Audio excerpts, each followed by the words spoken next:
Okay, this is I think part 6, sounds right, of my 80 build for overlanding and daily driving. Here's the other second row seat. It's coming along pretty good. It's pretty much done actually. I just got it bolted together. I couldn't afford the reclinable linkage, so this will have to work for now. Painting seats works okay. You know, the factory covers are nice when they're in pretty decent shape, which these are. One of the things that is kind of tough is getting paint in all these seams. To do that, you kind of have to pull the seams apart and then shoot paint in there, and then kind of let it dry for a second like that. And then once everything, then you can kind of paint the rest of the leather, and it looks pretty close to factory, I think. The zippers take tons of paint, but you know, save me some money. I'm gonna build like this. All this little stuff can add up if you spend, you know, buying new covers and stuff, and I don't know, buying lots of new stuff rather than try and refresh the old can really, if you're just buying new all the time, it can really increase the cost. So save me some money. Plus, I'm not going to have, you know, tons and tons of people sitting in the back. So just did a ton of work to this thing. I don't know how many people really like the look of it. Overall, I'm pretty happy with it. The lighting on the camera really washes out the color of the paint. It's actually quite a bit darker. It's the Toyota Quicksand color. So anyways, I've been driving it and I've had some bugs to work out, which I guess I should have expected. Although I hate bugs, but it's pretty quiet, right? I'm really happy with how quiet this thing is. It's about as loud as any Yukon or Tahoe. So some of the oil pan was hitting the tie rod. My engine swap is unique because this thing is sitting on stock height suspension, just stock suspension. I'm using the shocks that came with the E-Locker axles I got from the junkyard, and they actually ride pretty good still, which I'm glad, because I really will take anything I can get right at this point just to save some money. So anyways, I'm on stock suspension, and so that means I have less oil pan clearance. And then on top of that, I'm running the truck intake, which is nice because it gives more torque off the line. So with those two, you have, you know, hood clearance issues and axle clearance issues. So the prior owner notched out the oil pan a bit, and I noticed after driving a little bit, the tie rod had some paint worn off of it. So it needed to be notched more. So I figured, well, if I'm taking off the oil pan, I may as well go ahead and fix whatever leaks are up front as well, because, you know, once you get the oil pan off, then, well, you're kind of getting close to doing the timing cover. And so I went ahead, pulled the oil pan, had that professionally welded up. Get a flashlight here. And then I went ahead and replaced the timing cover gasket, put a new harmonic balancer on, because these harmonic balancers, they can go from anywhere between 70 to 150,000 miles. I've replaced one of them on a Pontiac G8 that was all wore out. So I put a new harmonic balancer on, this one's from Dayco, which Dayco makes belts for Toyota. Usually their stuff works out pretty good for me. And then I put a new fan clutch on.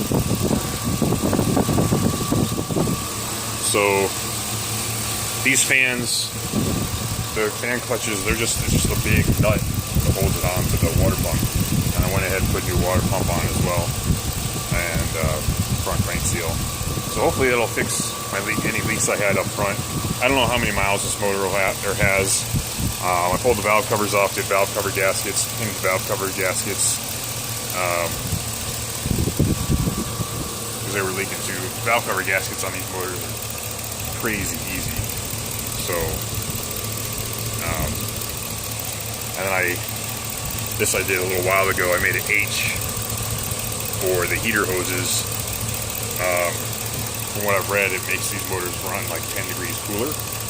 So, but I haven't had, even without a fan shroud, any overheating issues unless I have air in the system. I did get some funky overheating issues when my thermostat was sticking, but I got a new thermostat in this thing. Thermostat's really easy to get to.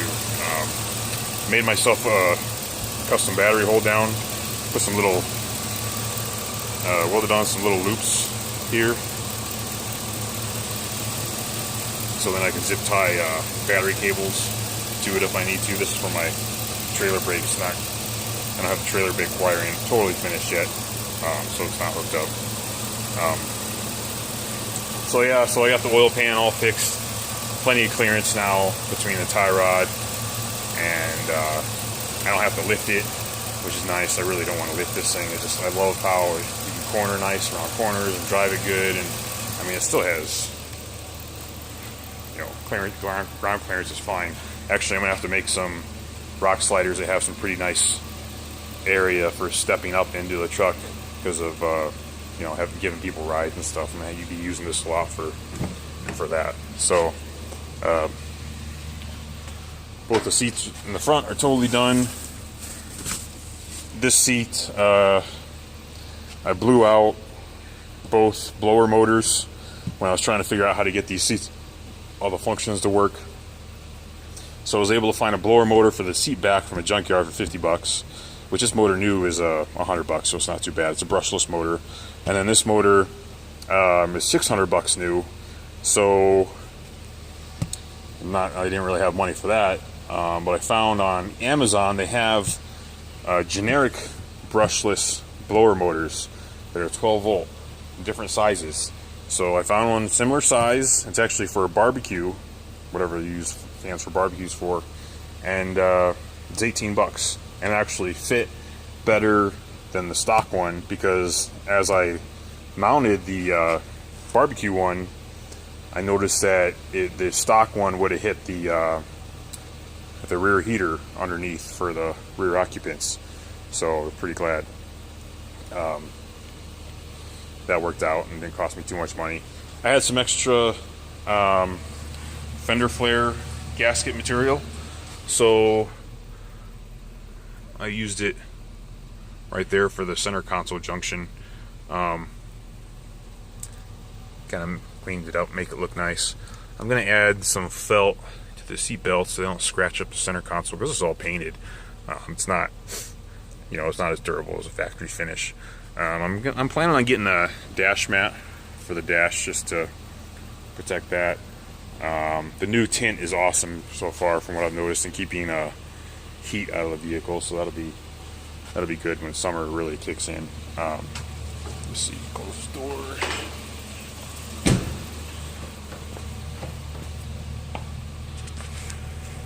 And then the rear,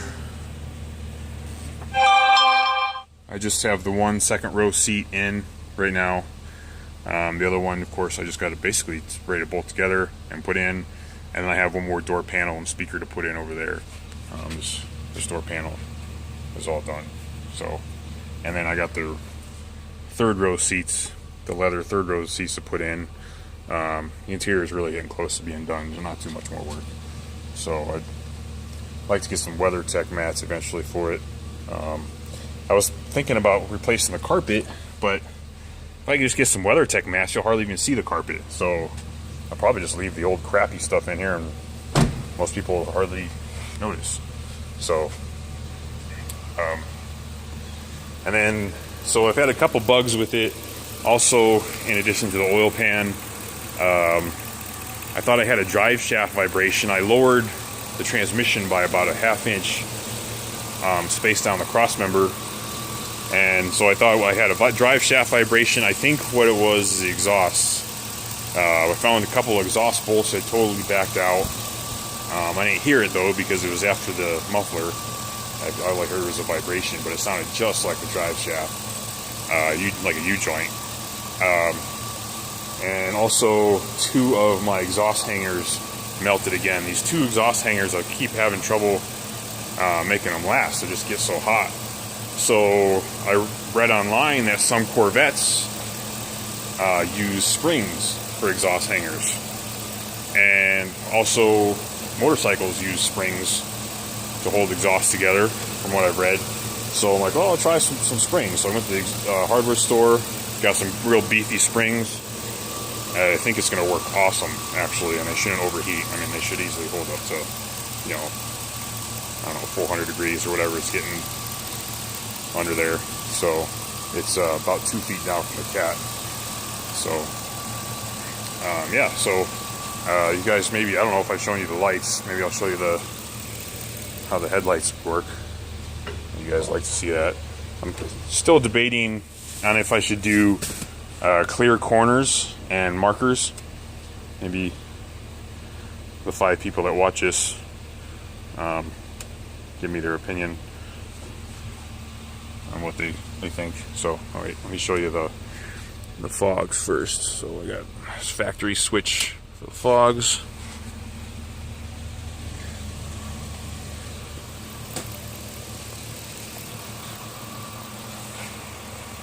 So there's the fogs. I really just like using them for driving lights. I just think they look awesome. And then you can leave those on with the headlights, or just shut them off and turn on the HID projectors. These are just cheap Chinese projectors. I have them in my 4Runner as well, and they work awesome. So I see no reason to spend more money.